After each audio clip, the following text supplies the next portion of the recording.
Concerns about Donald Trump's brain are once again escalating as he seemed unable to answer basic questions. And he drops some thinly veiled threats, stuns reporters, and his answers really don't make any sense. This was as he was preparing to board Air Force One. Trump was asked, first of all, have you invited Putin to be a member of the Gaza Board of Peace? Listen to Trump's answer here. Have you invited President Putin to be a member of the Board of Peace? Yeah, he's been invited.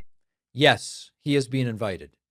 The guy who is currently in the middle of an invasion of another country, attempting to seize the territory, and a creator of war.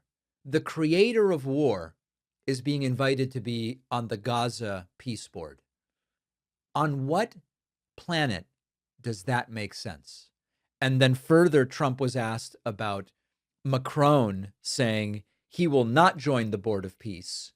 And Trump immediately threatens a 200% tariff, which as of this moment that I am recording, has caused the Dow to drop 500 points and the NASDAQ to drop over 300 points. Trump goes, well, I'll just tariff France 200%. Do you have any response to President Macron saying he will not join the Board of Peace? Oh, did he say that? Well, Yeah. Nobody wants him because he's going to be out of office very soon. So, that's all right. What I'll do is if they feel like Costco, I'll put a 200% tariff on his wines and champagnes, and he'll join. But he doesn't have to join. If he said that, you're probably giving it to me a little bit differently. But if he actually did say that, but as you know, he's going to be out of office in a few months. Well, he's not going to be out of office in a few months. He has over a year, like close to a year and a half left of his presidency. This is French President Emmanuel Macron, of course, that I'm speaking about. But a completely unwell Donald Trump. He is simply told, hey, here's someone who said a thing. Oh, yeah? Well, he'll be gone soon. And also, I'll just tariff French products like wine 200%.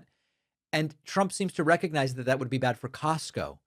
Why would you want to hurt an American company that pays employees good wages and provides good working conditions? Well, because Costco has not been particularly supportive of Donald Trump's unhinged economic and other policies.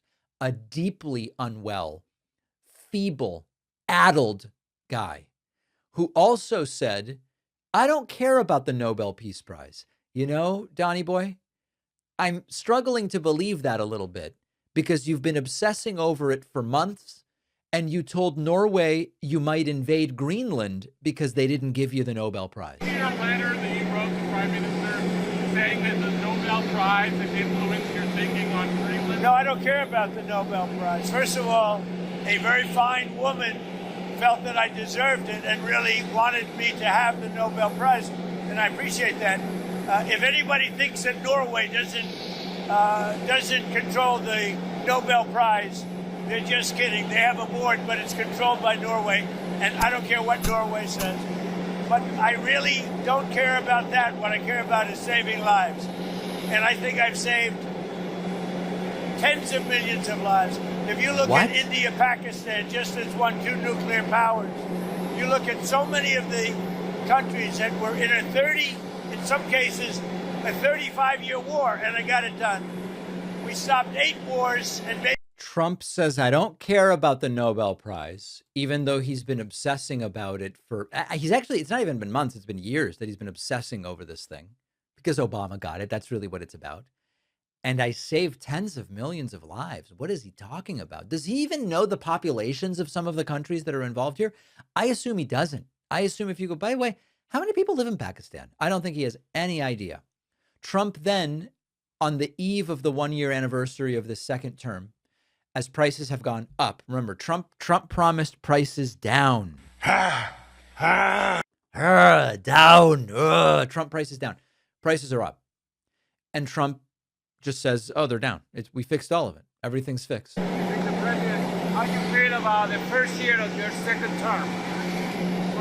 Amazing. Tomorrow is the first year. Think of it. 1 year. I don't think there's been a term like it. I don't think any president has had a better first year than we've had in terms of success. Yeah. Only like every other president. Yes, again, we've taken our country from a failure with open borders no business, everything going badly, terrific inflation, the highest inflation in history, prices that are through the roof. And we brought prices down. We have very little inflation. You know, it's funny because last week Trump said there is no inflation. Now Trump says there is very little inflation. We have a great economy, and the prices are coming down still further. But the prices are going up, of course. I inherited a mess, and now we have the hottest country anywhere in the world. You know, I was thinking about this whole inflation thing, and I know that I've kind of ranted about this so many times, but just for context, you usually want 2.5% inflation.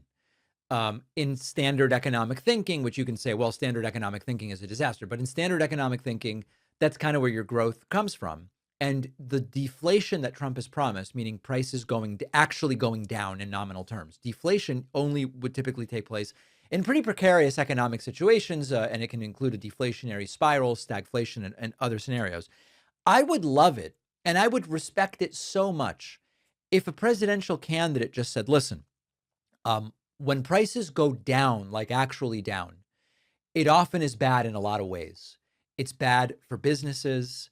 Wages also come down. You're starting to see more unemployment. So I want to be realistic with everybody. My goal is to get inflation to the desirable 2 to 3%, and then work on increasing the employment level and getting wages up above and beyond inflation. That's my goal. And then we will all be better off if I did that. If other people are promising you prices will go down, I hate to break it to you, but so I would respect that way more. Now you might say, David, you could never win anything if you say that. You would never. You have to promise that prices will actually go down. Well, the counterpoint would be most candidates don't promise that because most candidates recognize that that is unlikely to happen. I would respect Trump much more. And by the way, that would let him more credibly achieve success because Trump could go, listen, I came in and we've got inflation bouncing between 2 and 3%. That's great. Let's work to keep it there. And meanwhile, I'm going to work on wages. But no, Trump promised something that was unlikely and would really only happen in terrible economic circumstances. And it puts him in the position now of having to lie. We fixed inflation. Prices are down. It's all taken care of. And of course, we all know that it isn't true. Final clip. Trump asked, what are you going to say to European leaders when they obviously tell you we don't support your plan in Greenland? And here is Trump's answer. What do you plan to say to European leaders in Davos when they push back on your Greenland plan? Well, I don't think they're going to push back too much. Look, we have to have it. They have to have this done.